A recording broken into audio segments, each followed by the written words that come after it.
Vsem, ki ste se udeležili današnjega dogodka z moje strani. Jaz sem Kaja Kacin Bejazorlu, sem asistentka na katedri za razvojno psihologijo, oddelka za psihologijo Filozofske fakultete Univerze v Ljubljani.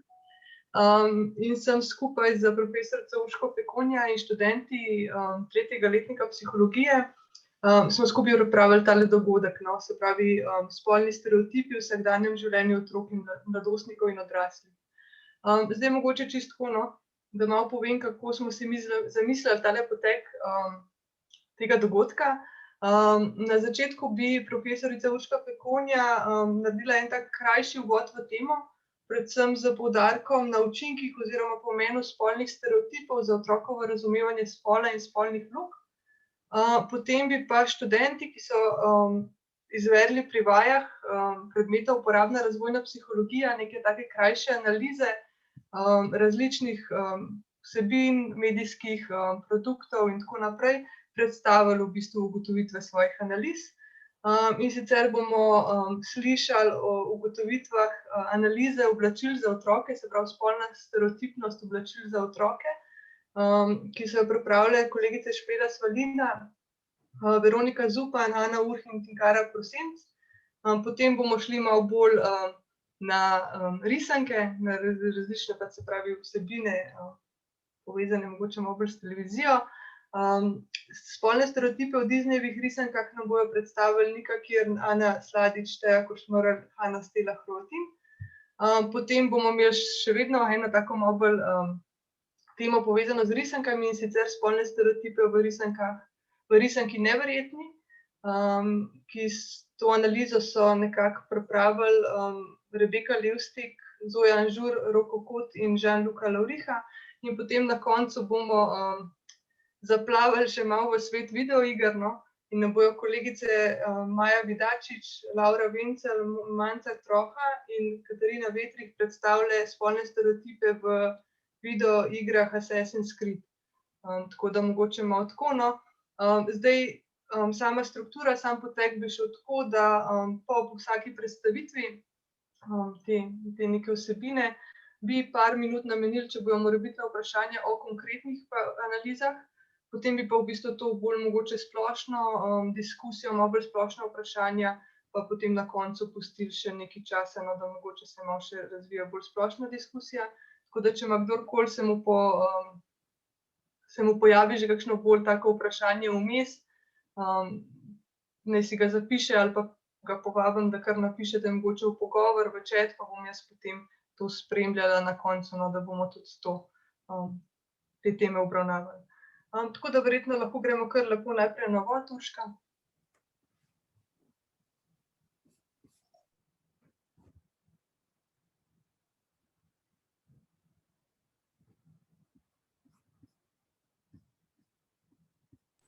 Seveda. Takole, za en tak kratek uvod v te predstavitve in tudi potem nadaljnjo diskusijo bi rada povedala nekaj o učinku na splošno spolnih stereotipov na otroke različnih starosti, na njihov razvoj in učenje. Tako zelo na kratko, pa nekako čim bolj strnjeno.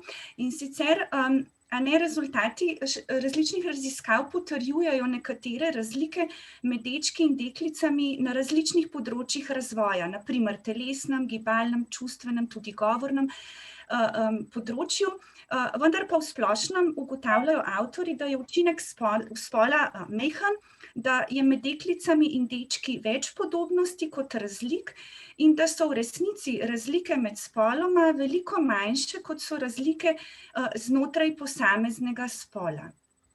Zdaj, razlike med spoloma pa so v veliki meri, ne, ali pa tudi posledica učenja in dejavnikov okolja. Namreč predvsem, če govorimo o tem zgodnjem obdobju, govorimo o razlikah v vedenju odraslih, do dečkov in deklic, ki so opazne že zelo zgodaj v razvoju, praktično že takoj po rojstvu ali pa še celo pred rojstvom, ko starši glede na spol otroka, ki ga pričakuje, recimo že kupijo določena oblačila, pobarvajo sobo v določene barve in tako naprej. In se pravi, ta vedenja so pogosto spolno stereotipna. Zdaj vedenja, se pravi, teh odraslih oseb do otrok so pa najpogosteje pod velikim vplivom implicitnih teorij staršev, vzgojiteljev in ostalih odraslih, o tem, kaj je primerno in ali pa ustrezno za določen spol, in pa vedenje njihovo je tudi se v raziskavah pokaže kot zelo povezano z lastnim prevzemanjem tradicionalne ženske ali pa moške spolne vloge. Zdaj, seveda se pri tem postavlja pomembno vprašanje, kako to spolno stereotipno vedenje odraslih vpliva na vedenje otrok.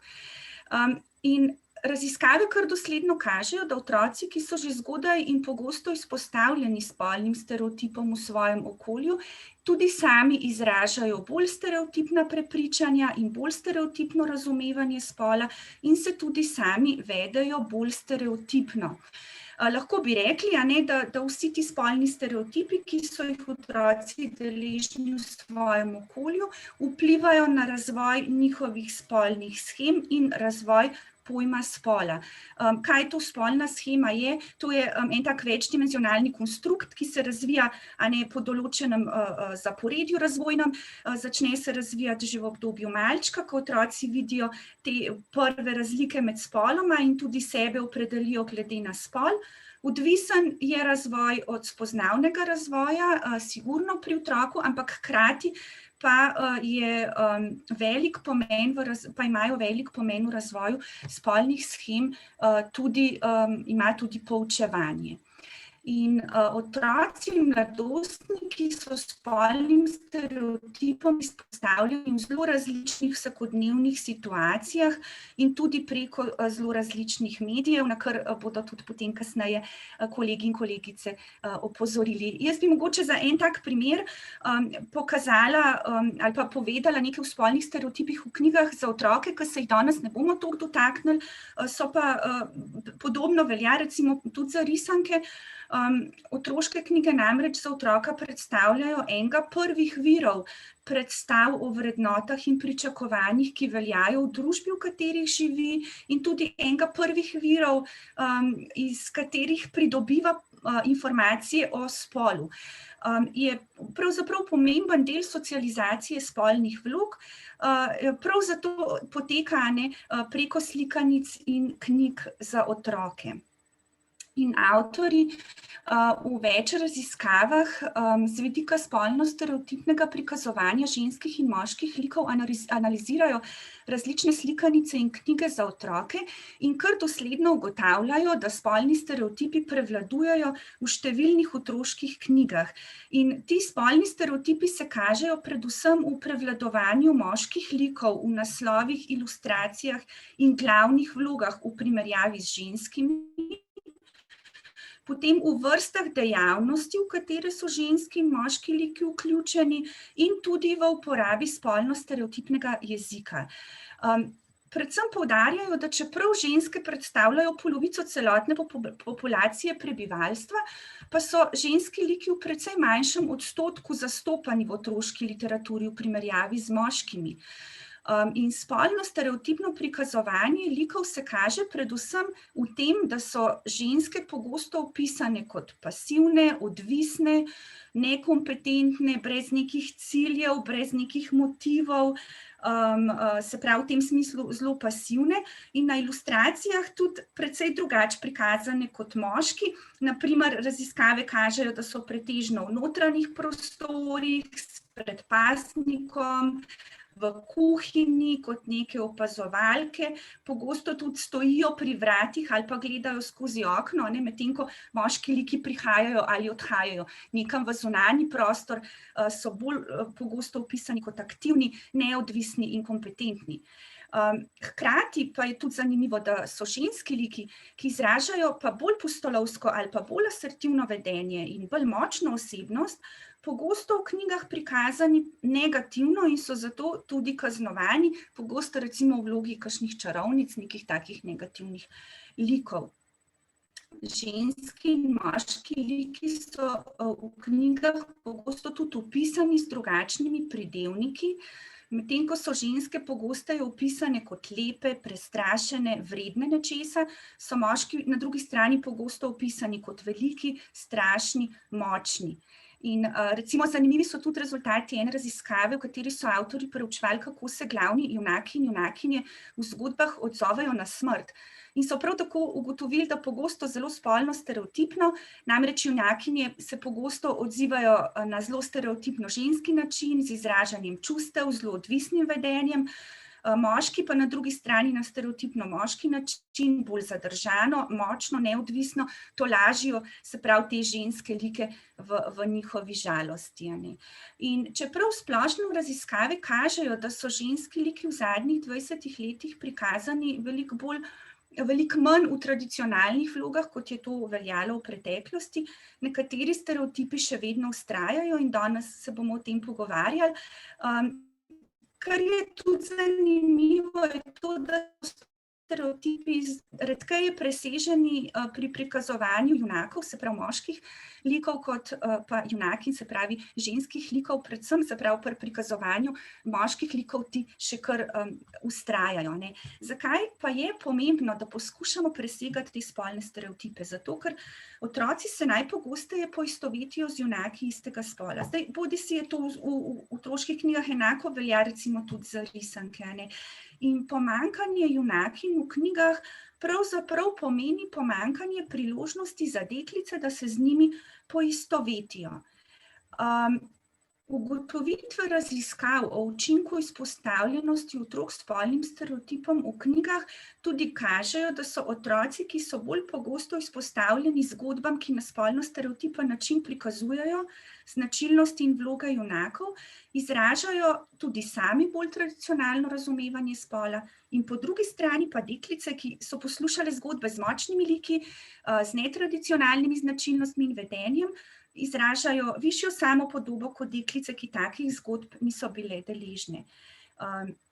Spolni stereotipi v resnici omejujejo otroke pri izbiri tega, kaj bi radi postali in počeli v svojem življenju. Omejujejo jih pri raziskovanju dejavnosti, ki bi ustrezale njihovim zanimanjem in sposobnostim in ne zgolj spolu. Zato v bistvu poenostavljeno stereotipno prikazovanje moške in ženske vloge vpliva na otrokovo razumevanje sebe, na neka pričakovanja, ki jih ima v zvezi z vedenjem določenega spola, sebe in drugih, in na ta način tudi na otrokove interakcije z vrstniki in odraslimi. Tudi vrstniška skupina je lahko en pomemben vir spolnih stereotipov in se na ta način tudi potem tako krepijo znotraj otrok samih. Zdaj sem nekako prikazala primer spolno stereotipnih knjig za otroke, spolnim stereotipom pa so otroci in mladostniki izpostavljeni v številnih drugih vsakodnevnih situacijah. Naprimer, igrače so eno tako pomembno področje, kjer zelo zgodaj v razvoju otrokom posredujemo številne spolne stereotipe, tudi preko igre z njimi. Potem oblačila, je že Kaja prej omenila in bomo zdaj tudi slišali en primer. Risanke, filmi, TV nadaljevanke, res en tak pomemben vir tudi iz nekih spolnih stereotipov, videoigre, hkrati tudi zelo seksističnega prikazovanja ženske v teh igrah, tudi reklame so en tak vir mnogih spolnih stereotipov. Tako da toliko z moje strani za začetek, pa predlagam, da si kar pogledamo zdaj še malo bolj konkretne izsledke projektov, ki so jih kolegice pa kolegi naredili.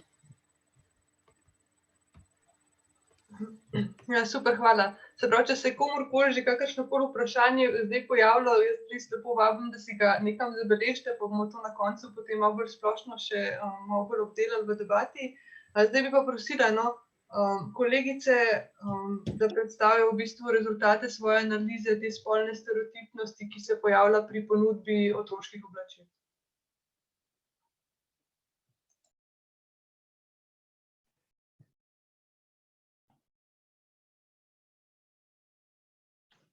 No, lepo pozdravljeni še iz naše strani. Smo Tinkara, Ana, Špela in pa Veronika in v okviru tega študijskega leta smo opravile analizo prisotnosti spolnih stereotipov pri oblačilih in pa modnih dodatkih za deklice in pa dečke. V naš vzorec smo v bistvu vzele otroke in sicer dojenčke od 1 meseca starosti in pa vse do 10. leta. V analizo smo v bistvu vključile ponudbo oblačil različnih trgovin, kot so na primer H&M, C&A, About You, Baby Center in pa Pikapolonica. Pri tem bi pa tudi rada poudarila, da smo se v bistvu osredotočile samo na ponudbo spletnih trgovin in ne pač ponudbe v dejanskih trgovinah zaradi pač današnje COVID situacije.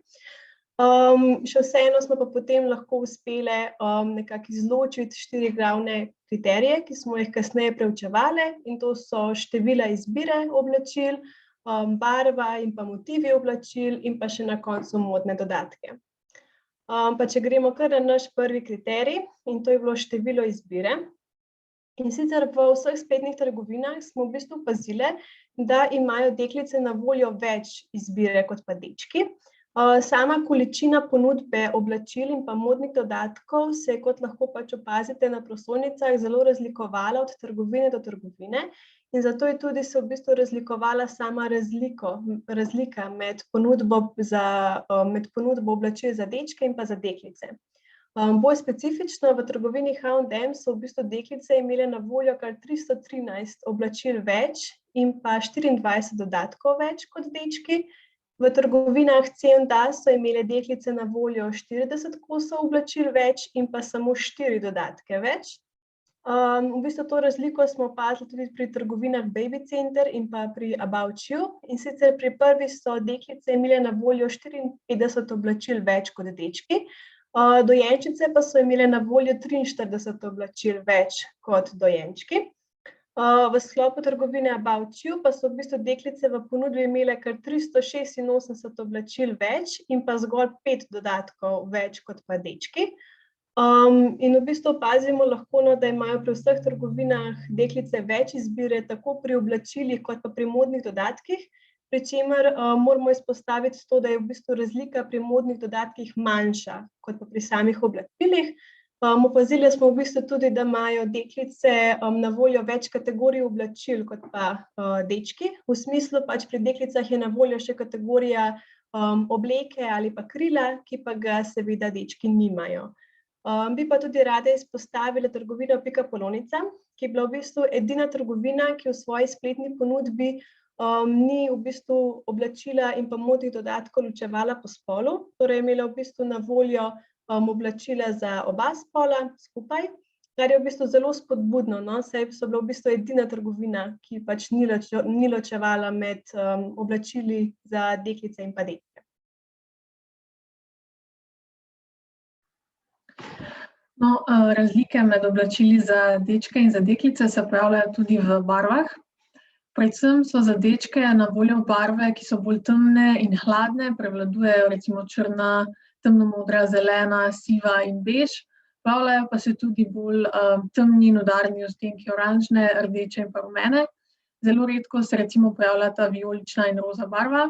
Kot zanimivost, v trgovini Baby Center je bil za dečke na voljo samo 1 kos oblačil v roza barvi, medtem ko v trgovini About You pa je bilo, čeprav manj kot drugih barv, še vedno 180 kosov v roza ali vijoličnih odtenkih. No, za deklice je kot prvo na voljo širša paleta barv, ampak tudi med njimi prevladujejo bolj tople, živahne, svetle, predvsem je tu veliko roza, vijolične, rdeče, rumene, pa tudi svetlo-modre, zelene in turkizne. Siva, bela, črna in bež pa se tudi pojavljajo včasih samostojno, najpogosteje pa kot neka podlaga za različne bolj pisane motive.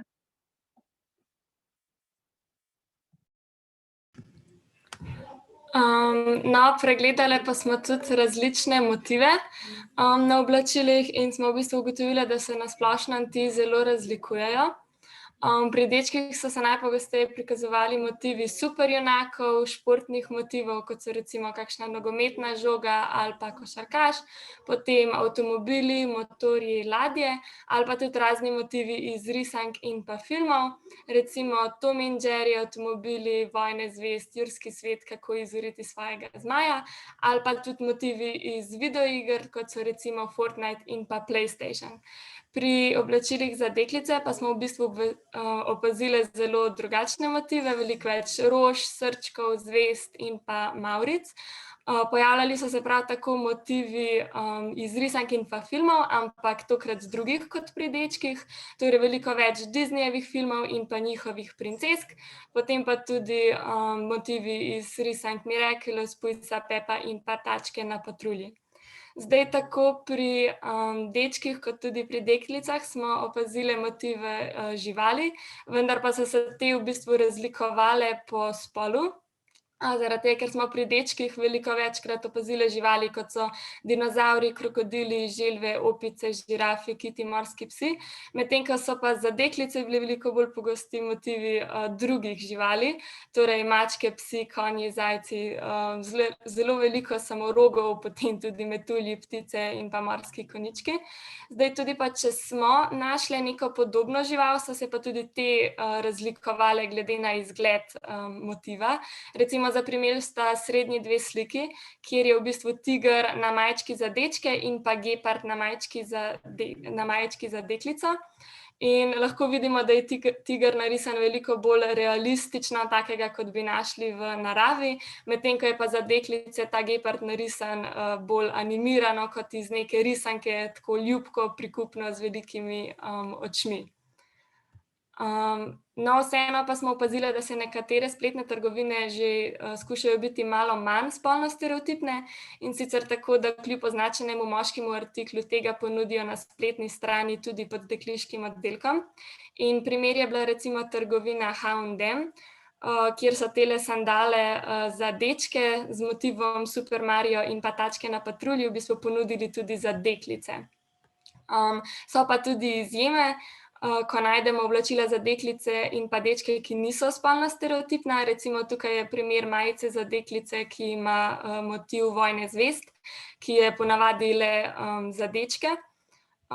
In pa še majica za dečke, ki je pa v bistvu zelo stereotipno dekliške barve, torej roza, ampak še vseeno pa vidimo, da je pa motiv zelo, tisti, kot smo ga našli večinoma pri dečkih, torej ima avtomobile in pa ladjice. Ja, pri modnih dodatkih se je pa tudi izkazalo, da so za deklice večinoma na voljo kakšne torbice, potem tudi različni dodatki za lase, kot so kakšne gumice, špangice, pa tudi obroči za lase, potem pa tudi nakit, kot so grlice, zapestnice in pa uhani. Za dečke je bilo pa več na voljo kakšne kape s šildom, metuljčki, potem tudi kravate, rokavice, klobuki in pa nahrbtniki. Zdaj, tako za dečke kot za deklice so bila na voljo tudi sončna očala in dežniki, vendar spet z zelo stereotipnimi motivi. In kot omenjeno že na začetku, je pa pri pikapolonici, se pravi, modni dodatki niso bili ločeni na deklice in dečke, ampak so bili pa zelo stereotipnih barv, motivov in pa tudi število izbire je bilo nekoliko večje pri deklicah. Zdaj še za naš zaključek. In sicer v bistvu v vseh spletnih trgovinah, ki smo jih mi analizirali, v bistvu smo našli kar precej spolno stereotipnih oblačil. Zdaj, sama stereotipnost se je kazala že pri sami izbiri oblačil, kjer imajo deklice v vseh priljubljenih spletnih trgovinah večjo izbiro, tako pri oblačilih kot pa pri modnih dodatkih. Na spletnem oddelku za deklice in pa dečke se tudi v bistvu zelo razlikuje sama barvna paleta, kjer so pri deklicah veliko bolj pogoste svetle, žive in pa pastelne barve, za dečke pa v bistvu veliko težje najdemo kakšno bolj barvito izbiro, ker več ali manj prevladujejo temne in pa hladne barve. Stereotipnost lahko zasledimo tudi pri motivih, ki pa v bistvu izhajajo že iz same spolne stereotipnosti risank in pa filmov. Naprimer, za dečke je bolj stereotipno, da gledajo naprimer film Vojna zvezd, zato se tudi pač pogosteje pojavlja pri njihovih motivih. Za deklice je pa v bistvu bolj stereotipna risanka Ledeno kraljestvo ali Frozen in zaradi tega se tudi pač večkrat pojavlja kot motiv pri dekliških oblačilih. Potem pri v bistvu pregledovanju modnih dodatkov se pač spet pojavi več izbire pri deklicah, ampak te imajo v bistvu tudi večjo raznolikost samih dodatkov. Smo pa tudi že opazile, da se nekatere spletne trgovine, torej v bistvu Baby Center in pa Pikapolonica, že trudijo biti manj spolne stereotipne. Tako naprimer pač modni dodatki in pa oblačila pri Pikapolonici niso bili ločeni po spolu. Smo pa tudi našli v trgovini H&M čevlje, ki so bili v bistvu označeni kot izdelek za dečke, so bili tudi prikazani na dekliškem modelku. Tako da to je v bistvu iz naše strani vse. Hvala za vašo pozornost.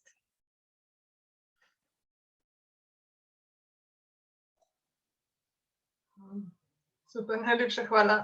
Mogoče najprej ima kdo kakšno konkretno vprašanje glede na o tej konkretni predstavitvi?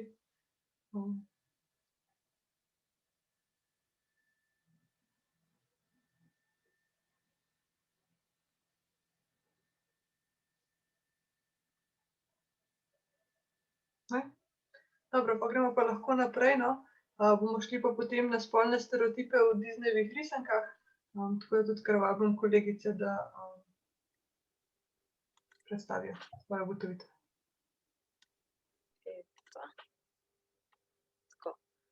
No, v naši skupini smo Hana, Nika, Taja in Ana. Smo se pa odločili primerjati spolne stereotipe v starejših pa novejših Disneyjevih risankah. Da bi bila primerjava nekako čim bolj realna pa sploh možna, smo si izbrali od starejših risank Pocahontas pa Mulan. Kot primer novejših risank pa smo vzeli Brave in Frozen, ker je v vseh teh 4 risankah neka glavna močna junakinja, ne neka tipična princesa, ki jo nekdo rešuje. Risani filmi, ki smo si jih mi izbrali, so primarno namenjeni otrokom. Po našem mnenju so namenjeni vsem starostnim skupinam. Pri analizi pa smo se osredotočili na osebnostne lastnosti junakinj, na njihov okoliš njih, na videz oziroma izgled, na odnose junakinj z bližnjimi in pa na to, kako se je na njih odzivala okolica. No, pa če kar začnemo z osebnostnimi lastnostmi glavnih junakinj. V bistvu v vseh risanih filmih se njihove lastnosti ne skladajo s tipičnimi tradicionalnimi predstavami, kakšna naj bi bila ženska oziroma kakšna je njena vloga v družbi in v družini. Vse so močni liki, pogumne, vztrajne, odločne, aktivne. In te lastnosti so pri moških likih sprejemljive, pri ženskih likih pa so v bistvu zaznane kot upor. Zato jih drugi zavračajo in so njihovi prijatelji ponavadi le živali. Njihove zgodbe se tudi ne vrtijo okoli iskanja prave ljubezni, ampak so zmožne najti srečo tudi brez partnerja. Se nam je pa po eni strani zdelo pri Pocahontas, da je zelo spolno stereotipno prikazana kot pasivna, vdana v usodo, dvomi vase, a se po drugi strani ob neki spodbudi iz okolja to spremeni in postane aktiven lik. Pri novejših risanih filmih pa smo opazili, da sta neka notranja motivacija za spremembe in aktivnost junakinj prisotni že od začetka. V primerjavi s starejšimi risankami novejše bolj neposredno prikazujejo čustva, na primer, da je tudi glavne junakinje strah, pa tudi nasploh so čustva prikazana tako, da jih veliko lažje razberemo z obraza. Zdaj pa, če pogledamo še osebnostne lastnosti drugih likov. V vseh izbranih risanih filmih je v vlogi zlobnega lika moški. Smo pa pri tem opazili, da je v starejših risanih filmih zlobnež v ospredju skozi celoten film, v novejših pa je njegova vloga manjša in je na zaslonu prisoten manj časa. Kaže se tudi razlika v družinski dinamiki. V primerjavi s starejšimi, v katerih je glava družine oče, je v novejših večja enakopravnost med staršema, oziroma je celo mama tista, ki močno vpliva na dogajanje v družini. Poleg tega so v starejših risanih filmih liki prikazani precej spolno stereotipno. Moški so večinoma mišičasti, postavni, v vlogi bojevnikov, ki varujejo prebivalce, zlasti ženske. Vsega se lotijo z nasiljem, vse težave rešujejo z nasiljem in pri ženskam jim je pomembno le, da so lepe. V primeru pa, da odstopajo od te tipične podobe moškega, so zasmehovani ali pa prikazani komično. Predvsem sta stranskim likom pomembna čast in tradicija, od česar ne odstopajo, čeprav s tem prizadanejo bližnje, saj je za glavne junakinje značilno, da ravno to odstopanje od tradicionalnih pričakovanj. Glavne naloge žensk pa so skrb za gospodinjstvo in ugajanje možu ter biti tiho. V novejših risanih filmih je več raznolikosti med stranskimi liki, niso nujno vse ženske ali pa vsi moški med sabo enaki, temveč imajo bolj raznolike osebnosti in je prisotnih tudi manj spolnih stereotipov.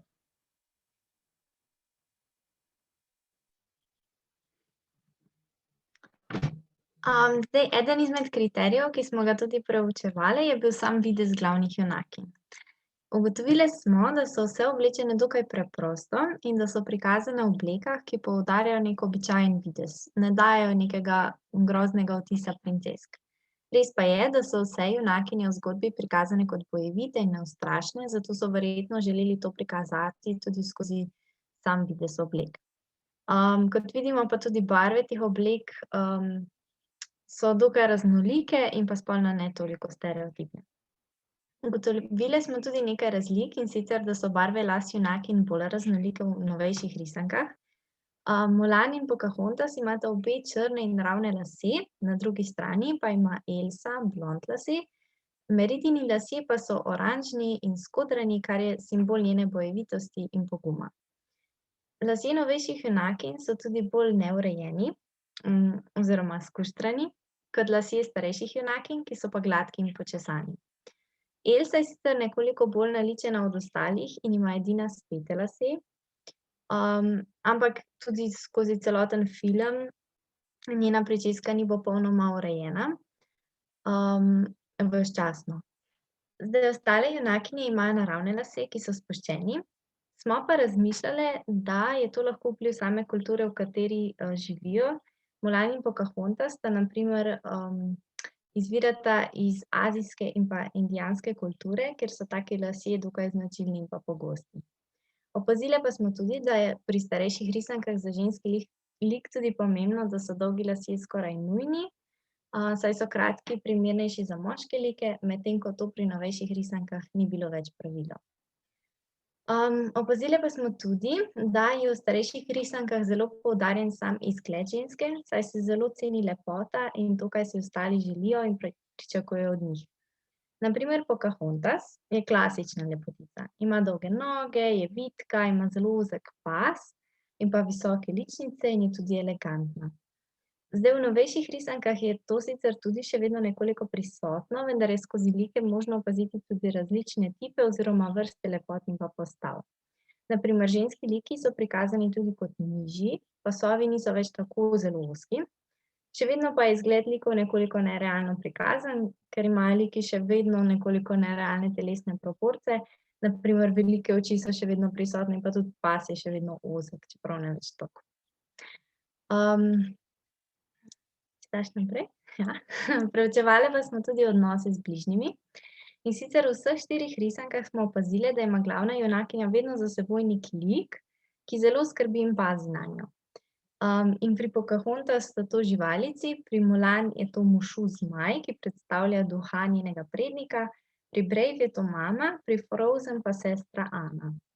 Zdaj, opazili smo, da je v starejših risankah zelo izrazito izražena tradicija. Opaziti pa je možno tudi, koliko jim tradicija pomeni in kako vsakršno odstopanje od nje ni zaželeno, celo v bistvu ni odobravano. Starši imajo seveda svoje otroke radi, vendar jih v idejah, ki se ne skladajo s tradicionalnimi prepričanji, v bistvu ne podpirajo. Svojim hčeram v filmih Pocahontas in Mulan skušajo starši pomagati tako, da bi jim pokazali, kje je njuno mesto, in sicer, da je to mesto žene, ki posluša svojega moža in ustvarja. Junakinje ne želijo živeti po teh pravilih, to pa je še posebej opazno pri Mulan, ker so jo v bistvu zavračali tudi potem, ko se je izkazala za pogumno in ko je rešila življenje ostalih vojakov. V novejših risankah pa te tradicionalne vloge družine niso več tako zelo prisotne, bolj kot to je v bistvu poudarjena dinamika med družinskimi člani, še posebej pa je to opazno pri očetih. Te kažejo več naklonjenosti in več prostora za napake. Prav tako pa očetje ženske bolj upoštevajo pri svojih odločitvah. Na primer, če pogledamo Mulan, oče svoje hčere ni poslušal, ko ga je prosila, naj ne gre v vojno, saj je verjel, da je to njegova naloga in da se mora za svojo državo boriti, ne glede na vse. Opazili smo pa tudi, da moški v novejših risankah bolj močno izražajo svoja čustva, in to se je pa videlo predvsem v odnosu mame in očeta v risanki Brave. Opazovali pa smo tudi odziv okolice, torej kako se okolica odziva na glavni lik. Tukaj smo ugotovili, da je vsem risankam skupno, da starejši liki pričakujejo oziroma celo zahtevajo, da bodo mlajši, torej tudi glavne junakinje, spoštovali tradicijo. Zaznali pa smo tudi nekaj razlik, in sicer v starih risankah smo opazili, da okolica ne ceni in ne spoštuje poguma in želje po drugačnosti, ki jo imajo glavne junakinje. Menijo, da ju je potrebno ukrotiti in to poskušajo tudi doseči. Njune družine jo silijo nekaj, za kar so prepričani, da je dobro zanju, pri tem pa ne poslušajo in ne upoštevajo njunih želja. Poleg tega ju zaradi njunega spola nihče ne posluša in jo ne poskuša razumeti. Predvsem pri Mulan je to zelo opazno, saj so dokler mislijo, da je moški hvaležni, da jih je rešila, ko ugotovijo, da je ženska in ne zaupajo več. V novejših risankah smo opazili, da je okolica tudi manj toga za spremembe, da drugi liki hitreje sprejmejo drugačnost glavnih junakinj kot v starejših risankah. Na primer, v risanki Brave smo opazili, da na primer mlajši liki, Meridin in Snoopci, celo podpirajo njene ideje, ki pa se ne skladajo s tradicijo. V splošnem smo torej ugotovili, da se v novejših risankah še vedno pojavljajo stereotipi, ampak jih je manj kot v starejših risankah. Je pa to, kar smo povedali danes, omenjeno na te 4 risane filme, na katere smo se fokusirali, in pa ne velja čisto za vse Disneyjeve risane filme. Tako da ja, to je z naše strani vse. Hvala za vašo pozornost.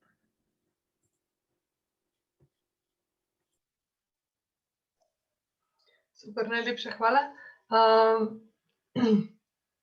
Hvala za to predstavitev. Ima kdo mogoče kakšno vprašanje? Se komu kaj?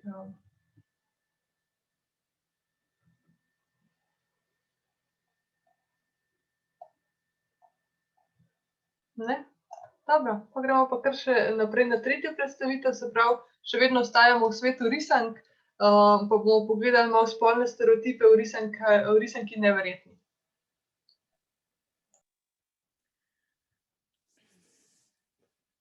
No, pozdravljeni še z naše strani. Naša skupina pa se je odločila, da v namen proučevanja, kako mediji vplivajo na razvoj spolnih stereotipov, analiziramo risanko Neverjetni iz leta 2004. Zdaj, risanka je namenjena populaciji, ki je starejša od 8 let, vendar zaradi nekaterih agresivnih prizorov pa je priporočljivo, da si jo te ogledajo skupaj pod nadzorom svojih staršev. Analiza risanke se nam je zdela predvsem pomembna, saj je vse več otrok izpostavljenih televizijskim ekranom že zelo zgodaj. To pa pomembno vpliva na otrokov razvoj in učenje, med drugim tudi na oblikovanje nekaterih spolnih stereotipov. V glavnem bomo skozi analizo v bistvu opozorili na 4 glavne kriterije, in sicer na videz, vedenje in osebnostne lastnosti risanih junakov, vzgojo in skrb za družino ter pa delo in opravljanje gospodinjskih opravil. Sama bom predstavila že kar prvi kriterij, in to je videz, če daš rok naprej. Zdaj, glavni moški lik Jan v risanki oziroma Neverjetni je pač po našem mnenju prikazan zelo stereotipno, saj ima poudarjene maskuline lastnosti, je visok z mišičasto postavo in ima izrazite obrazne poteze. Po drugi strani pa imamo tukaj Elastiko, njegovo ženo, ki pa je v bistvu predstavljena in prikazana z zelo femininimi lastnostmi, saj njena postava ima obliko peščene ure s širokimi boki. Elastika pa je prav tako nižja in manjša od Neverjetnega, s svojim telesom pa ni pravzaprav zadovoljna. Kostum Neverjetnega je bil sprva modre barve, a tekom risanke ta dobi rdečega. Zdaj, čeprav ima celotna družina na koncu kostum rdeče barve, vseeno menimo, da je zelo jasno vidno, kako so v primeru elastike in pa violete z visokimi škornji močno poudarjali njune noge. V večini prizorov, ko so superjunaki oblečeni v navadnih oblačilih, so ta precej spolno stereotipna. In sicer Neverjetni je oblečen v srajco, elastiko pa največkrat vidimo v oblačilih rožnate barve. Zdaj, Violeta ima skozi risanko na glavi trak, vendar jo največkrat vidimo v oblačilih temnejše barve, za kar menimo, da je v bistvu v nasprotju s spolnimi stereotipi. Razen sicer v primeru, ko pa jo na zmenek povabi fant, takrat je v prizoru oblečena v oblačila rožnate barve, prav tako pa ima tudi na glavi rožnat trak. Ob tem smo v skupini dobili nekakšen vtis, da so jo ustvarjalci risanke želeli narediti bolj ženstveno in tako tudi bolj privlačno za nasprotni spol. Skozi risanko spoznamo še en ženski lik, in sicer Miraž, ki je zelo suha, vedno oblečena za priložnost, z opretimi oblekami in pa visokimi petami. V risanki vidimo še nekaj superjunakov, oblečenih v precej spolno stereotipne kostume, in sicer Nevihtnik ima moder kostum, medtem ko pa ima Hudournica rodastega. Zdaj, Bučkota vidimo v črno-beli preobleki, za katero pa menimo, da v bistvu predstavlja njegovo črno-belo mišljenje. In sicer na začetku je bil v bistvu oboževalec superjunakov, nato pa jih je popolnoma preziral, a hkrati si je tudi sam želel postati superjunak. Vendar vseeno menimo, da njegov kostum ostaja precej nevtralen. No, kot je Rebeka v bistvu že na začetku omenila, je bil eden izmed naših kriterijev, ki smo ga pač tekom filma nekako opazovali, tudi obnašanje in pa osebnostne lastnosti. No, ugotovili smo nekako, da so v vedenju likov razvidni določeni spolni stereotipi.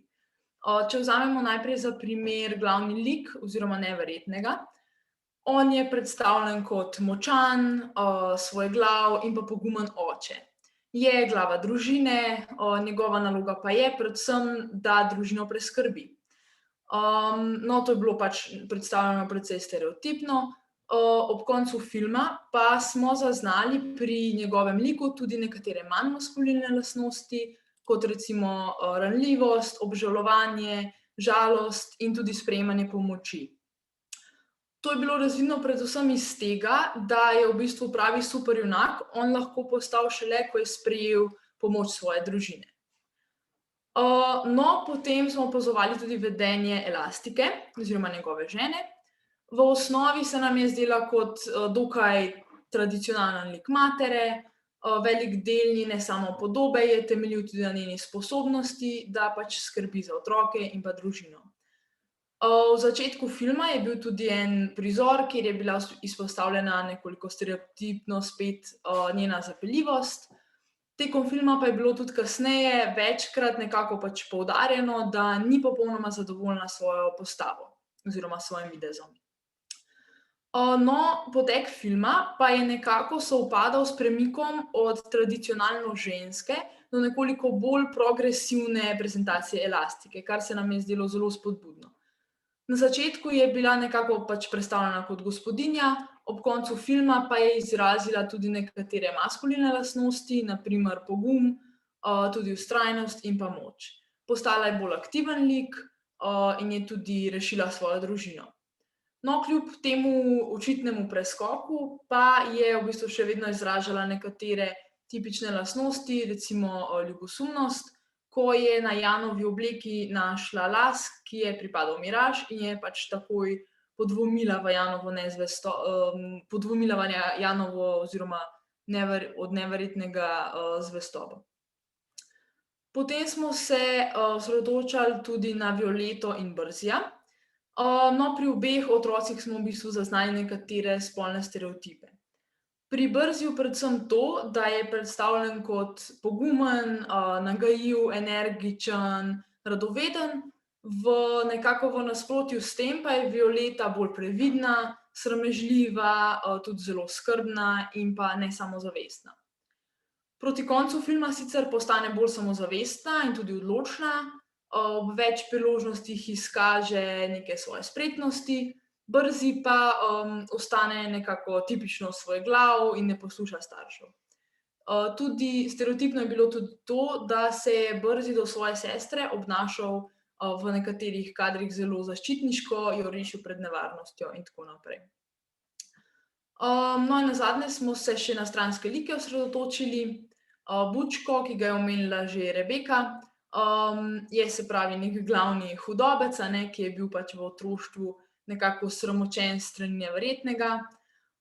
Stereotipno je to, da je zelo tehnično podkovan. Njegova stereotipnost pa je nekako dodatno izražena še ob prisotnosti Miraž, ki je pač, kot je Rebeka rekla, njegova zapeljiva tajnica.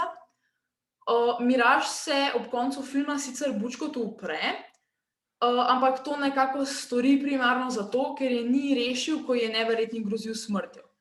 No in tu smo nekako pač to povezali z motivom nemočne ženske, ki jo pač na koncu mora rešiti moški. No, potem pri Ledenem smo tudi opazili nekatere spolne stereotipe. Naprimer, v njegovih besedah super punce nakladejo in želijo le impresionirati moške. Ta stavek se nam je zdel zelo tak za izpostaviti. Potem smo v bistvu kot stereotipen označili tudi nek prizor, v katerem je Ledeni spraševal svojo ženo, kje je njegov super kostum, z besedami ženska, kje je moj super kostum? In je bilo nekako pač implicirano, da je njegova žena zadolžena za pranje perila. Hkrati pa se je v bistvu v njenem odgovoru nekako pač impliciralo, da se bolj posveča temu, da je ne bo peljal na večerjo, kot pa temu, da mesto napada nek velik robot. Predstavljena je bila nekako kot neka stereotipna žena, ki tečnari svojemu možu. No, niso pa se nam vsi liki zdeli tako stereotipni. Primer tega je bila recimo Elda, v bistvu šivilja te družine superjunakov, ki je odločna, tehnično zelo spretna, podkovana, bila je tudi zelo asertivno prikazana, njeno vedenje pa je bilo prej maskulino kot feminilno, v tem smislu. Imela je tudi veliko avtoriteto, saj se je bal v nekaterih prizorih tudi sam neverjetni. No, zdaj pa besedo predajam Roku.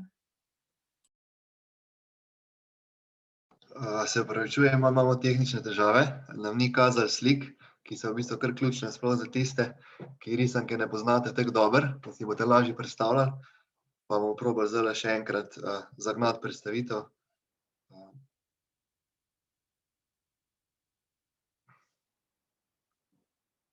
Takle, zdaj pa bo. Se pravi, naslednji kriterij so bili komentarji junakov v risanki. Že kmalu na začetku se v bistvu pojavi komentar neverjetnega, ko reče Elastiki, se pravi, da vsebina torbice pove veliko o ženski. To je bilo takrat, ko so se prvič srečala. Hkrati je potem tudi vprašal, se pravi, ali niste dame emancipirane. To je bilo med prepirom, ko sta se pravi pogovarjala o tem, kdo ima prednost rešiti mesto. Že iz tega se pravi vidimo neke rahle stereotipe.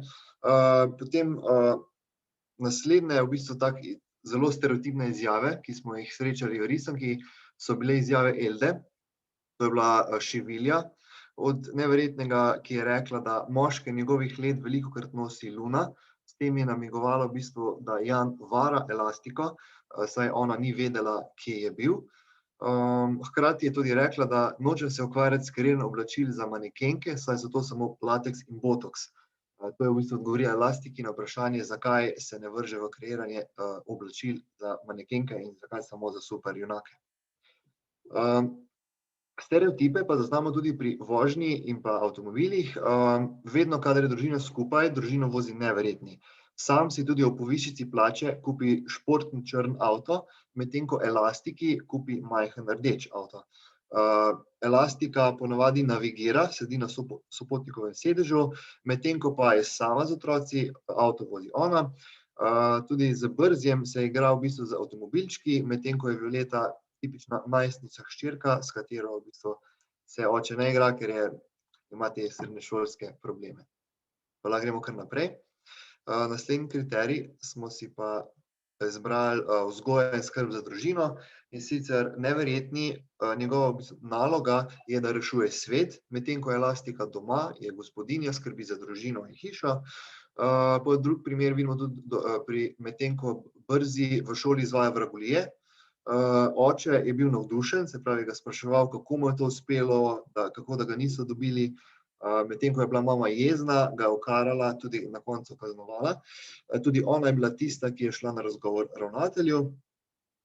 Potem pa družinska skupinska večerja, na kateri se pravi vidimo, da je Neverjetni odsoten, bere časopis, po večerji tudi odide na pijačo s prijatelji, medtem ko Elastika kot mama, tista, ki se pogovarja z otroci, skrbi za komunikacijo z družino in po večerji ostane doma, poskrbi za otroke, da grejo spat in ga tudi čaka, da se vrne. Zdaj se bomo posvetili še, kako je predstavljen poklic in pa pač upravljanje gospodinjskih opravil v filmu Neverjetni. Torej, potem, ko so superjunaki prisiljeni, da nekako živijo kakor normalni ljudje, se Jan zaposli kot zavarovalni agent, Elastika pa medtem prevzame neko vlogo gospodinje in mame. Tukaj je to, ker je prisoten nek tipičen spolni stereotip, moža, ki služi kruh in pa žene, ki ostane doma in skrbi za otroke. V večini prizorov torej tudi Elastika pač opravlja vsa gospodinjska dela, torej sesa, kuha, hrani tudi dojenčka. Neverjetni pa je običajno medtem pasiven, mogoče dvigne kakšen kos pohištva, večinoma pač bere svoj časopis. Tudi drugi poklici v risanki so predvsem spolno stereotipni, pač vsaj tako, kakor bi tudi največkrat stereotipno pripisali. Torej, ravnatelj šole, odvetnik, policaji, vojaki, vsi te poklici so večinoma moškega spola, medtem ko sta varuška in tajnica Miraž pač tudi ženskega spola. Nasprotno spolnim stereotipom je pa samo pač učitelj, ki je moškega spola in pa zasledili smo tudi medicinskega brata, čeprav je možno, da je bil tudi to zdravnik. Če gremo naprej, je pa pol leta 2018, če daš naprej, prišel še drugi del filma, ki je pa v primerjavi s prvimi dejansko neko nasprotje, ker ne poudari tradicionalnih vlog, ampak kvečjemu neko enakopravnost. V marsikaterem pogledu pač je predvsem ta vloga Elastike zelo očitno nekakšen simbol liberalnega feminizma, ker je samostojna, neodvisna in tekmovalna in poudarja neko enakopravnost žensk kot neodvisnih posameznic, ki stremijo naproti neke enakopravnosti. Torej, film Neverjetni 2 je neka protiutež filmu Neverjetni 1. Zdaj, če pa še zaključimo, lahko zaključimo, da je v filmu prikazan, da so spolne vloge v filmu prikazane zelo stereotipno, precej so konzervativne. Pač v prvem filmu po videzu se osebe različnih spolov močno razlikujejo, predvsem v skladu s stereotipi. Stereotipnost je razvidna tudi v tem, kakšne supermoči imajo ženske in kakšne imajo moški, tudi kostumi so spolno stereotipni, predvsem po barvah, pri čemer imajo pa ženske običajno neke bolj nežne barve. Po obnašanju se ženske in moški tudi močno razlikujejo, sicer se to obnašanje potem tekom prvega pač dela spremeni, v drugem pa je pol mogoče celo diametralno nasprotje. Ženske so torej tudi bolj predane skrbi za družino kot moški, v večji meri opravljajo gospodinjska opravila.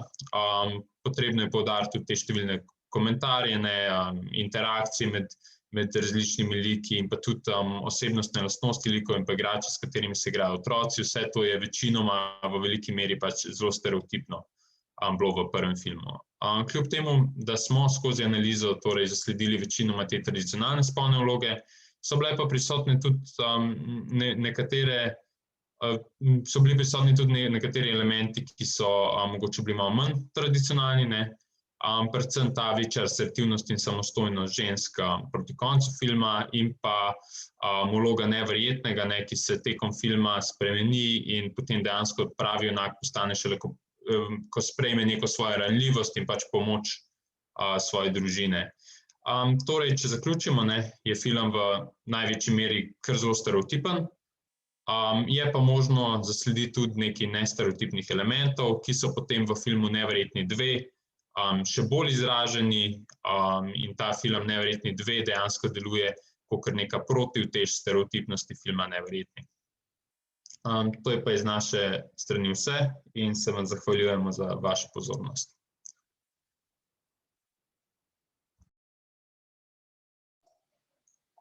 Super, najlepša hvala. Ima tukaj mogoče kdo kakšno vprašanje?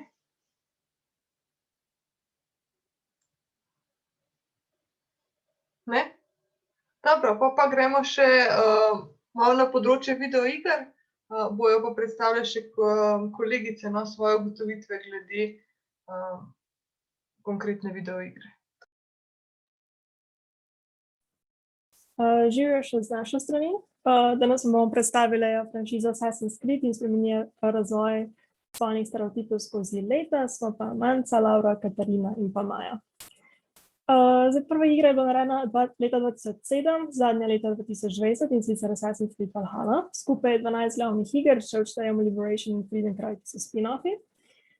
Mi smo se osredotočili na glavne igre. Koncept je zelo enostaven, imamo asasine, imamo templarje, ki so v večjem bojevanju, kot poveže naslov pa igralec igra na strani asasinov.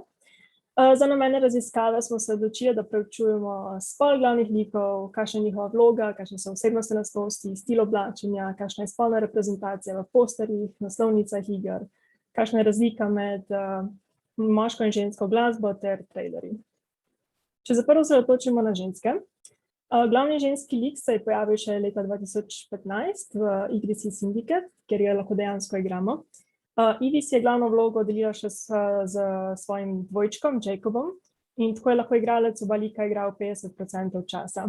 Največjo reprezentacijo pa zasledimo v zadnjih dveh igrcah, ki jih imate prikazane v spodnjem desnem kotu, kjer v bistvu igralec sam izbere ali bo igral kot moški ali ženski lik, med njima pa dejansko ni nobene razlike karakterno ali pa vsebinsko, edina razlika je, da ženska nima brade.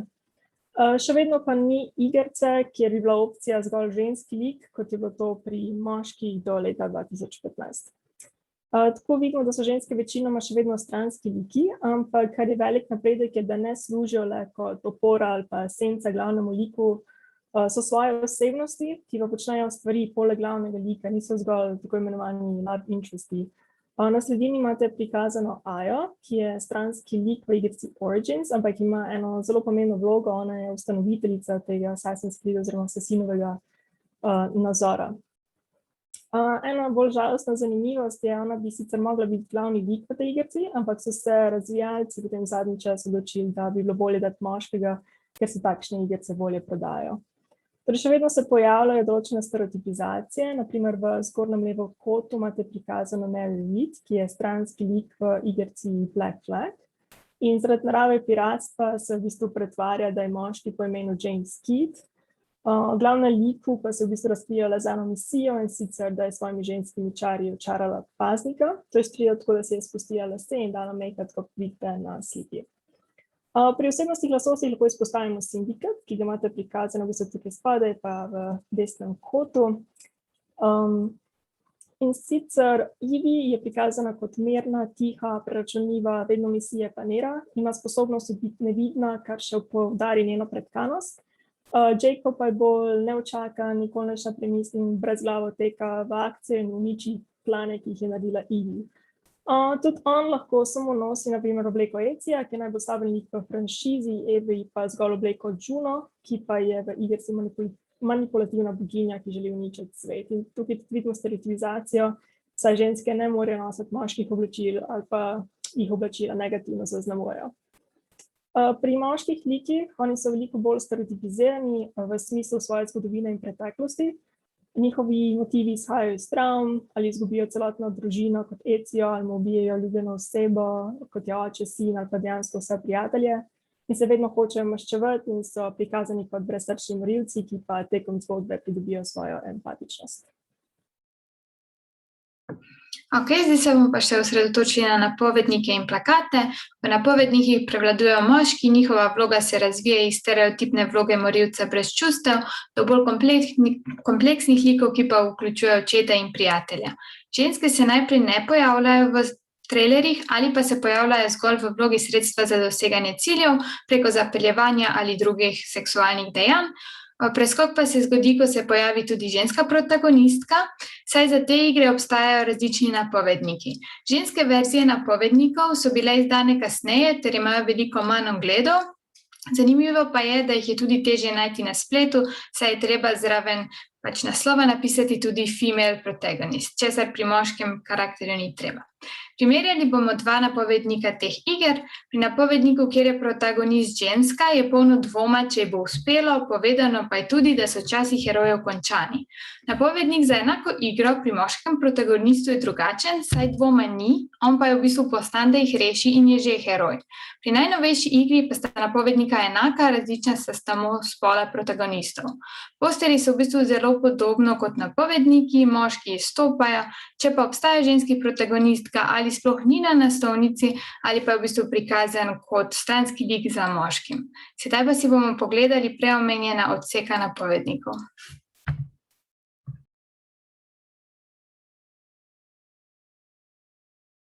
If you fail, Greece is lost. So are you ready now?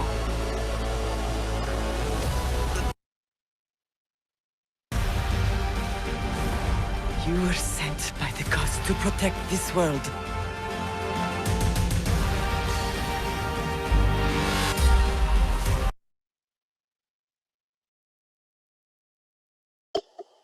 Tako, zdaj pa si pogledamo še oblačilo oziroma slog oblačenja.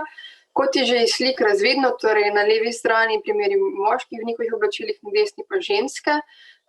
Ni velikih razlik, torej oblačila niso spolno stereotipno oziroma slog oblačenja ni spolno stereotipno zaznamovan, tako moški kot ženske so oblečeni dostojno in predvsem praktično oziroma uporabno.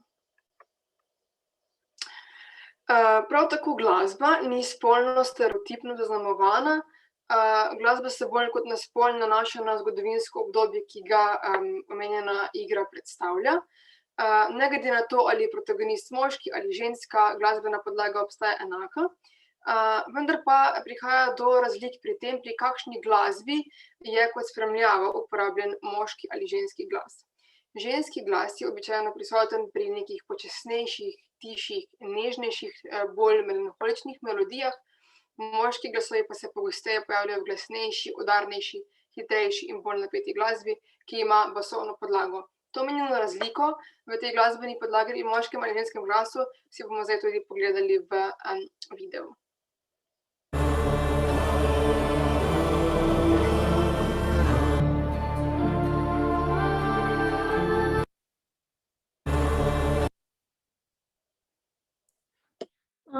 Ubisoft je s franšizo Assassin's Creed eno izmed vodilnih podjetij v svetu videoigric. Rdeča nit v zgodbi je v vseh igricah podobna, razlikuje pa se torej v zgodovinskih obdobjih, v katerih se te igrice odvijajo. Pri Ubisoftu so se pa predvsem pri prvih delih prizadevali, da so igrice zgodovinsko pristne, torej da različni liki igrajo vloge, ki so v skladu z njihovimi dejanskimi vlogami v zgodovini. So bile tudi v igrah ženske postavljene na stranski tir in zgodovina je tako služila kot izgovor razvijalcev, zakaj v franšizi ne igrajo večjih, pomembnejših vlog, čeprav so to obljubljali. In ob izidu Assassin's Creed so na primer tako podali izjavo, da je vključitev ženske protagonistke težavna, ker je zgodovina francoske revolucije, kjer se odvija zgodba zgodovine moških, ter da bi zaradi ženske protagonistke igralci vanjo nehali verjeti. Pri izidu igre Black Flag pa so rekli, da bi ženska protagonistka med sicer moškimi pirati stopila kot podrobnost, na katero bi se igralci osredotočili. Po drugi strani pa so v igre vključeni stroji, ki lahko budijo spomine prednikov, liki se srečajo z bogovi in podobno, kar v bistvu kaže na to, da so omenjene izjave delovale bolj kot izgovor, zakaj ne vključiti ženske protagonistke. In Ubisoft je Assassin's Creed razvil predvsem pod predpostavko, da je igranje video iger primarno moška aktivnost, tudi zato, ker igra vključuje kri, nasilje in umore, ter je nasilje v bistvu srednja tema. In pri razvijanju in promociji iger so bili in pa še vedno so osredotočeni predvsem na doseganje moške publike, ker je večina igralcev moških.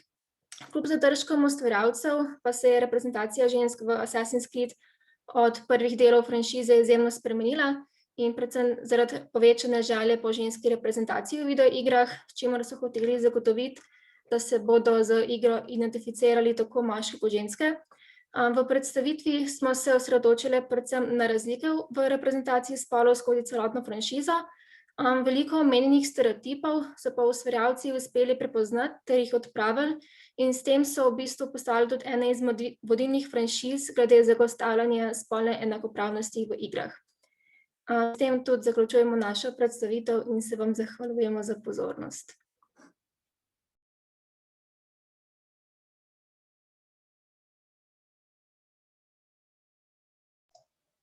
Super, hvala tudi vam. Ima mogoče tukaj kdo kakšno vprašanje še za to konkretno predstavitev?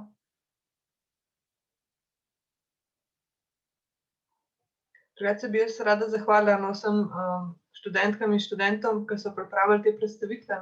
Se mi zdi fajn, da so tudi malo bolj, se pravi, širše pokrili različne vsebine. Tako da mogoče gremo pa lahko zdaj na splošen del, če vse skupaj povežemo, mogoče se tudi malo navežemo na tisti prvi uvod, ki ga je imela profesorica Fekonja. Če ima kdo kakršnokoli vprašanje, kakršnokoli misel, idejo za deliti z nami, ga lepo vabimo, da se oglasi.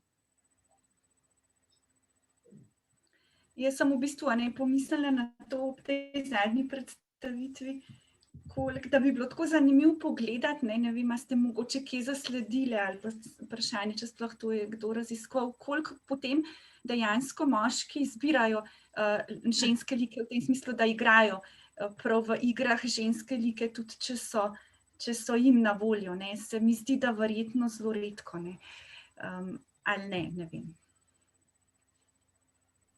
Ni še nobenih raziskav, ampak so pa neke predvidevanja, da se jih ne splača vključevati ženske in moške like. Jih ne izbere tako pogosto. Niso izbrani, tudi če so na voljo, niso izbrani. Lani so imeli to, so imeli do tem, da je ena skupina glih videoigre, sicer neke druge, pa so vmes povedali, da je bila taka raziskava delana in da je bilo ugotovljeno, da se pač zelo redko odločajo za ženske like, ampak to pogosto ne samo moški, ampak da se tudi ženske odločajo pač redko potem, da igrajo ženske like. To pač zanimivost.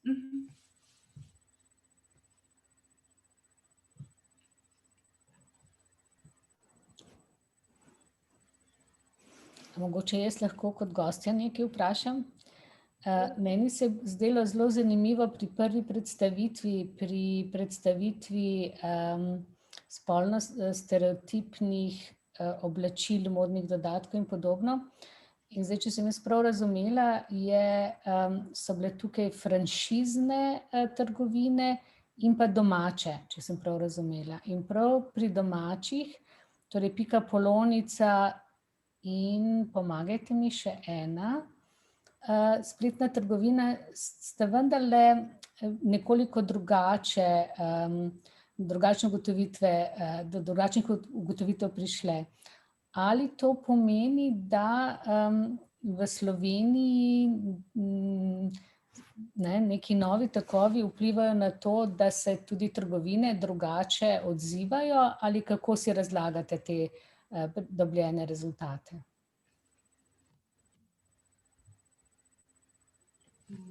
Mogoče najprej katera od kolegic, ko ste to... Zdaj pa ne vem, če je katera od kolegic še ostala.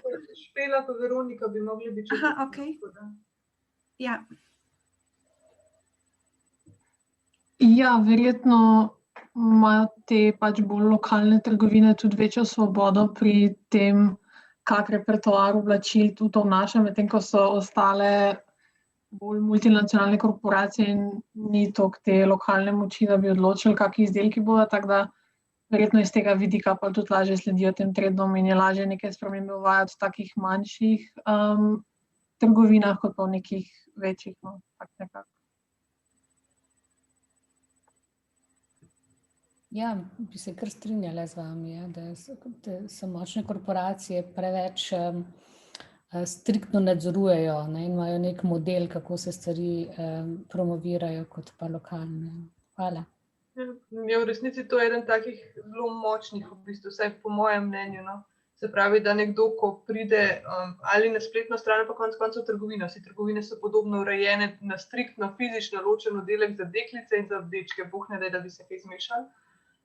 En tak zelo močen v bistvu pokazatelj v smislu, da eno je za nekatere in drugo je za druge, ne. Se pravi, da tukaj moramo takoj se ločiti in upoštevati, za koga kupujemo, ker drugače se bo, ne vem, zgodilo nekaj groznega, ali jaz ne vem.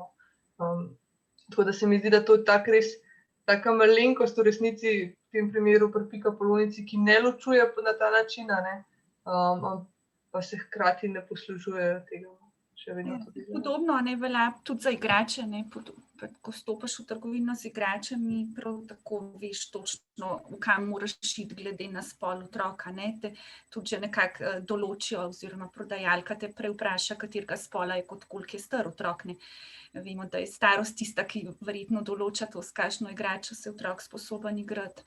Se mi pa zdi, da so spolni stereotipi, mislim, tukaj ste tako dobro prikazali, koliko so v bistvu tako subtilni, ne, tudi če mogoče navzven na prvi tako videz ne deluje, da so mogoče preseženi, pa se pol vidi, ne, tako kot ste rekli, ne, kako je recimo ista žival prikazana na dveh različnih majicah, ne, da je, se pravi, za dečke prikazana veliko bolj realistično, za deklice pa z velikimi očmi in ljubko, ne, in tudi v risankah to, kar ste zdaj prikazali, ne, kako v bistvu mogoče tako na prvo žogo bi rekel, da jih niso toliko prisotni, recimo v nekih glavnih likih mogoče niso in te oblikovalci se zavedajo verjetno tudi tega, vsaj te sodobnejši, in probajo neke stereotipe preseči, potem pa takoj, ko gremo v neke stranske vloge, pa še vedno kar vztrajajo, ne.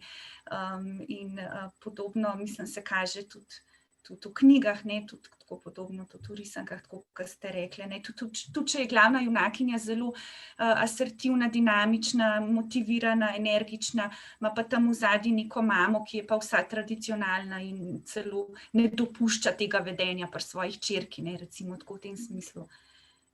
Se mi zdi, da je še zelo dolga pot do tega, da bi se presegali te bolj neke take drobne stvari, ki vztrajajo, ne. Ja, meni se zdi tle zanimivo, tudi skozi te analize, ki jih študenti delajo, in tako se pogosto pokaže, da v resnici tudi te neki primeri kot nekih vsebin, ki naj ne bi bile spolno stereotipne, oziroma kjer je cilj, da bi se ustvarjali vsebine, ki niso spolno stereotipne, ali pa jih sploh presegali, razbijali in tako naprej, da se ustvarjalci pogosto pol na nekem drugem nivoju spet ujamejo te iste spolne stereotipe v resnici, ne. Da, ne vem, ustvarjajo raznoliko paleto pač likov z različnimi osebnostnimi lastnostmi, potem je pa okolica, pač neki odzivi okolice na te osebnostne lastnosti so pa različni, ne. V smislu, da potem okolica na neke nestereotipne moške ali pa ženske like odreagira ali z nekim neodobravanjem ali s posmehom in tako naprej, se pravi, probajo vključiti širšo paleto likov z različnimi osebnostnimi lastnostmi, nevezanimi na spol, ampak potem se pa ujamejo spolno stereotipijo pri odzivih v bistvu okolice na te like, ne, tako. Tako da včasih... Ja, recimo, ne, tudi če, ne vem, ni več pas tako ozek, ne, tudi recimo v teh videoigrah, ne, ki ste rekli, da so oblečeni, pač ni toliko stereotipno oblačila, ne, v barve tudi niso, ne vem, rozaste pa tako, ampak še vedno pa, ne vem, so ženske, ne, s popolnimi pasovi, nogami, mislim, a ne, v resnici pa tega premika k neki normalni postavi ali pa mogoče celo nekomu, ki pa ni toliko zelo suh, ne, pa ni, a ne, še vedno mogoče za centimeter razširijo pas, ampak postave so pa še vedno idealne, ne, če bi tako rekel, in ne dopustijo neke te raznolikosti vseeno do te mere, ne, kot v resničnem svetu obstaja, ne. To smo imeli tudi, mogoče čisto za zraven, tudi na zadnjih vajah,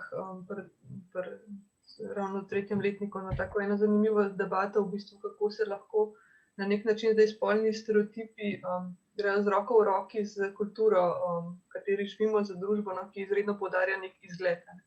To, da stvari pač fino izgledajo in tako naprej, Instagram kultura, objave in tako naprej, in kjer v bistvu se potem kaže, da pogosto pač potem posegajo ljudje po nekih, oziroma da se skozi to včasih celo krepi.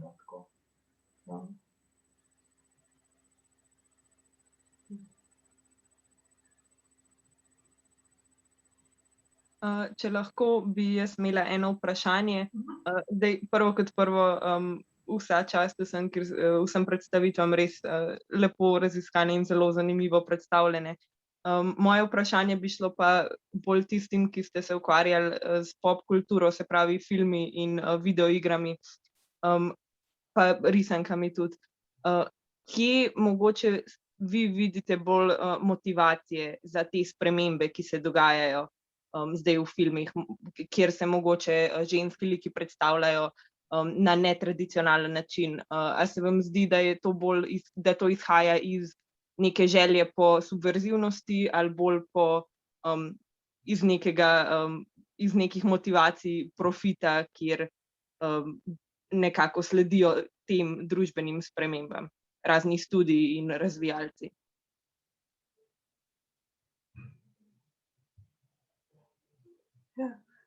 Mogoče najprej kakšna kolegica za videoigre, ki ste jih tako lepo naslovili tudi vi v svoji predstavitvi. Mogoče, če imate kakšno mnenje o tem. V bistvu motiv je bolj zadovoljiti zunanjo publiko, kot neki notranji motivi, zagotoviti enakopravnost. Še vedno se nam to zdi, kaj je malo forsirano, kar naenkrat je preskok iz tega, da ni nič žensk, od tega, da damo zdaj 2 glavna lika. Sem zato, ker so se preslužili na nekaterih videoigricah. Se mi zdi, da veliko težje sprejmemo to, da je enakopravnost, če je forsirano. Hvala. Mogoče od teh, ki ste imeli risanke, ima kdo tudi kakšno še mnenje? Ali se kar strinjate? Ja, saj tukaj je bil pač ta primer prve pa druge, da je bilo pač diametralno nasprotje, kako je bilo predstavljeno pri teh neverjetni. In ja, po mojem, da je to pač po mojem, da če bi še en del naredili, ki bi bil enak s stereotipnimi vlogami, pač bi dobili kar veliko kritik, no. Takrat pač, ne vem, to je prvi del je prišel leta 2004, po mojem. In takrat pač ni bilo to nič kontroverznega, ne, ta film, ker ni bil nič presenetljivo, ker je bilo vse tako. In so po mojem pač lik zato, ja, tako kot je prej že Manca rekla, da se izognejo mogoče kritiki ljudstva. Čeprav jaz bi tukaj rekel, da je pogosto pač ni, da bi se izognili kritiki ljudi nasploh, ker ljudje nasploh to ne kritizirajo zelo pogosto, no. Neke tradicionalne, ampak bolj dejanskih kritikov, ne, ki so pa pač pogosto tudi usposobljeni, da so na take stvari pozorni. In če ti če dobiš negativno oceno kritikov, posledično pač imaš manj profita, vsak pač, ko se odloča, bo gledal nek film, pač pogleda ocene kritikov, koliko ima, ne vem, na Rotten Tomatoes in tam, in pač vidi, da je slabo, ki ne bom gledal, ne.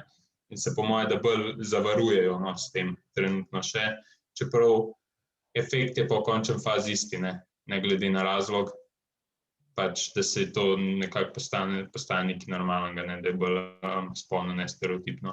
Čeprav ja, je kdaj izpade dosti prisiljeno. Ja, jaz bi se kar strinjala z vami, Žan-Luka, v zvezi s tem, da verjetno nasplošno ljudje tega ne bodo kritizirali, ker pač stereotipi obstajajo med nami in so precej živi in malo kdo verjetno pozoren na to v tem smislu, da so verjetno to neki posamezniki, ki potem bolj problematizirajo. No, kolegica, ki tudi pride k nam vsako leto v seminar, Martina Peštaj, urednica na RTV Slovenija, prav otroškega in mladinskega programa, vedno tudi opozarja na to, da je tudi vedno večja vloga medijskih psihologov pri oblikovanju, ustvarjanju risank za otroke, vsaj teh kakovostnih, ki tudi opozarjajo vedno na to, in da v bistvu se s časom premikajo stvari v tem smislu, da celo v risanke vključujejo like, ki nimajo določenega spola, ki jim lahko otroci poljubno določajo spol glede na svoje želje in tako naprej. Se pravi, da nekako v teh novih risankah je to en vidik, na katerega so oblikovalci tudi pozorni, ne.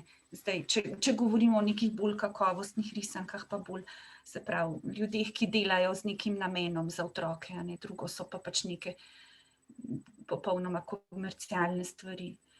Tam verjetno je tudi več teh stereotipov.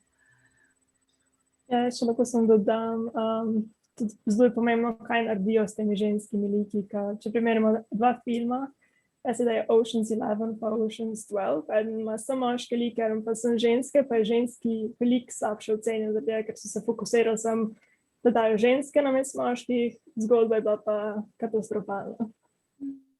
Ja, tukaj bi Lihja rekel to, kakor je zdaj Manca poudarila, pač to je tudi meni neka stvar, ki mi gre izjemno na živce, da se stare filme, ki so imeli pač glavne moške vloge, da se jih zdaj dela nove filme samo ženskimi, in problem je, ker so te osnovni filmi ponavadi zelo dobri filmi. Recimo primer je Ghostbusters, ki je nek kulten film, ki se ga potem naredi pač ženskimi liki, identičen film, mislim, zelo podoben film, z ženskimi liki, ki je pač samo slabši. In posledično pol pač, zato ker je že sam film slab, se potem folk upre na to, zdaj so pa ženske not, in pač se posledično to negativno izpostavlja in ima zelo negativen efekt, po moje.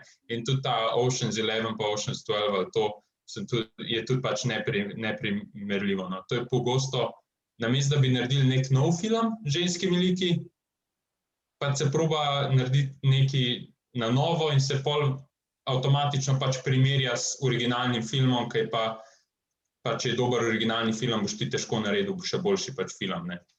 Tako da, tukaj se... In potem se skupaj izpade, nekako slabše, še s temi ženskimi liki, nekako tako, poudarjeni. To je verjetno recimo primer, tukaj je pač prej je bilo vprašanje, verjetno to bi bil en primer v bistvu filma, kjer so bili moški, pač neki ženski liki upeljani zgolj in samo za nek pač namen profita, no. Če čisto iskreno, ker v resnici ozadje verjetno ni bilo ustvariti neko kvalitetno vsebino, ampak pač ustvariti nek profit. Tudi jaz bi se tle strinjala, da je bilo različno, se pravi, ta v bistvu motiv v ozadju je lahko hkrati pri določenih nekih ali produktih ali vsebinah ta motiv za profit. Jaz pa še vedno iskreno verjamem, da obstajajo ustvarjalci, ki pa dejansko potem delajo neke nestereotipne vsebine iz nekega iskrenega namena, da pač se to presega in ruši te stereotipe. Koliko je pa, katerih je pa vprašanje?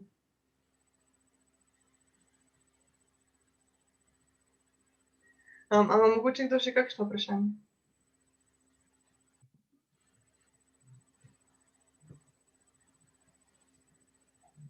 Jaz bi se zahvalila za odgovore, pa mogoče še eno nadaljnje vprašanje. Če opažate, če ste opazili, ko se nekako poskuša podirati te stereotipe o ženskah, zdaj po mojem občutku se mi zdi, da se jim potem pač preprosto ženskim likom pripiše neke maskuline lastnosti in je to ta emancipacija, do katere pride. Zdaj ne vem, ali ste opazili, da se to že tudi presega ali mogoče ostaja bolj na tem, vsaj v teh mainstream filmih.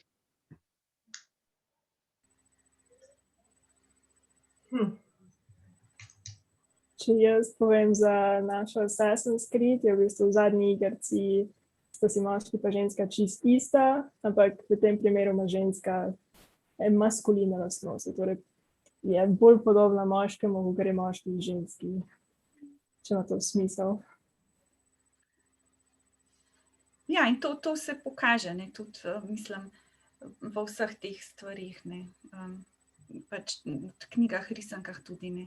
Se pravi, da je kvečjemu ženska, ki ima maskuline lastnosti, ne pa moški lik z nekimi tipičnimi ženskimi lastnostmi, ne. In tudi tako kažejo raziskave, da v bistvu veliko bolj toleriramo na splošno neke moške lastnosti pri ženskah kot obratno. Tudi starši veliko bolj tolerirajo neke take lastnosti pri svojih hčerkah kot pri sinovih in še posebej so očetje tisti, ki so pa še bolj stereotipni, kadar gre za tipično dekliško vedenje, igrače in te stvari pri sinovih, ne. Se pravi, da je tukaj, v resnici še nek ta vidik, ne tega, da toleriramo v resnici bolj tomboys, ne, se pravi deklice, ki izražajo recimo tudi bolj ekstremno te moške značilnosti, obratno pa nismo toliko zelo tolerantni, ne. Ja, mogoče to tudi, kar se je konkretno mogoče vezano.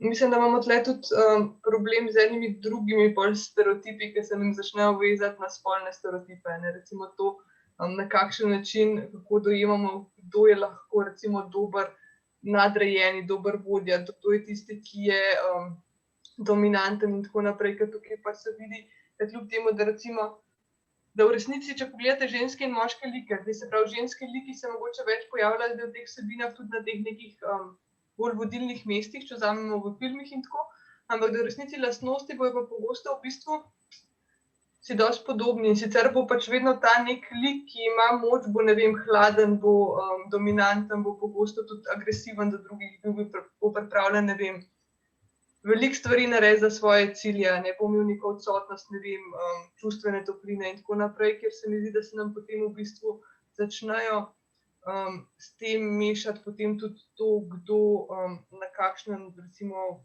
v kakšni vlogi znotraj družbe in tako, kjer lastnosti ima in tako, se nam potem to začnemo tudi na spol gledati.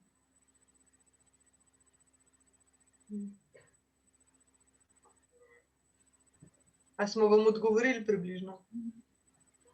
Ja, absolutno, hvala. Ok, super.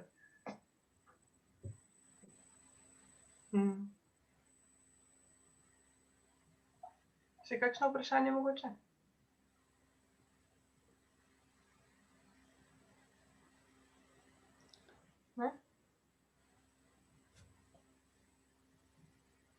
Jaz bi, če ni vprašanj, se vam zahvalila obema in Urški in Kaji in vsem, ki ste predstavljali vaše seminarske naloge, si predstavljam raziskovalne naloge, bile so zelo zanimive, tudi za področje, s katerim se sama ukvarjam. In sem prišla na eno idejo, da bi mogoče kdaj naredili neko skupno sodelovanje naših in vaših študentk in študentov na to temo in bi potem lahko skupaj naredili neko tako ali podobno predstavitev. Meni se je zdelo to zelo zanimivo. Tako da hvala lepa vsem. Ja, ne vem, lahko se pogovorimo, no, meni se bi tudi zdelo to mogoče. Ne vem, koliko zdaj so še študenti, tle lahko povejo, no, sicer pol to verjetno prije bolj za prihodne generacije, ampak vsekakor vsaj meni se osebno bi to povezovanje med oddelčno kar fino. Bi bilo fajn, ne, še ta sociološki vidik vključiti, malo bolj tako interdisciplinarno tudi pogledati. Ja, hvala kolegice in kolegi, res. Tudi zato, da ste si danes vzeli čas, ne v tem času, ko ste cele dneve na računalnikih in tudi v času, ko se že počasi pripravljate na izpite in imate veliko enih obveznosti, no, tako da se vam res še posebej zahvaljujem tudi za danes, da ste prišli in nam predstavili te svoje izsledke. Pa seveda iskrena hvala tudi vsem, ki ste se udeležili, no, in ste poslušali kot, se pravi, udeleženci na tem dogodku. Dobro, pa lahko mislim, da zaključimo. Se pravi, hvala lepa vsem. Želim vam en lep preostanek dneva, kakor ga je ostalo, no, pa vidimo še kakšnem od prihodnjih dogodkov. Tako. Nasvidenje. Nasvidenje, adijo. Adijo. Adijo.